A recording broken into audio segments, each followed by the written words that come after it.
Con Federico Ambrosio al fine di una gara che poteva diventare anche difficile, 1-2, 2-0 loro, poi insomma niente da fare. Buonasera a tutti. Sì, era comunque una gara difficile, sempre il Lodi è un avversario molto difficile, allenato da Gigio che prepara le partite in un modo speciale sempre, soprattutto contro il Forte. Poi si è messa in un modo più complicato di quello che pensavamo.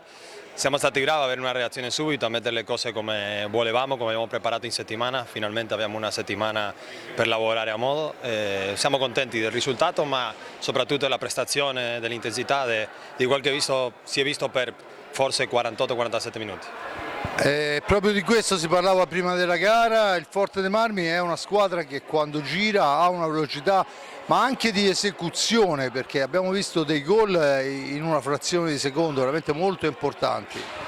Sì, siamo in un bel momento, si è allenato bene, si lavora bene, siamo una squadra che forse oggi potevamo fare anche un pelino meglio in fase di conclusione, portare a casa qualche gol in più, ma loro hanno un grande portiere, Grimal, che non si scopre oggi, perciò penso che va bene il risultato. E adesso veniamo al personale, sono diventati 42? Credo, sì. Beh, insomma è un bel salto, 42 gol sono tanti in 20 partite. Speriamo di continuare, che non si fermi qui, che abbiamo ancora forse 6 partite, di finire il meglio per me possibile, personale, ma soprattutto collettivo, che serve alle squadre per raggiungere i nostri obiettivi. Fede, ti ringrazio, alla prossima. Grazie a voi, ci vediamo qua e ogni volta più numerosi siamo contenti.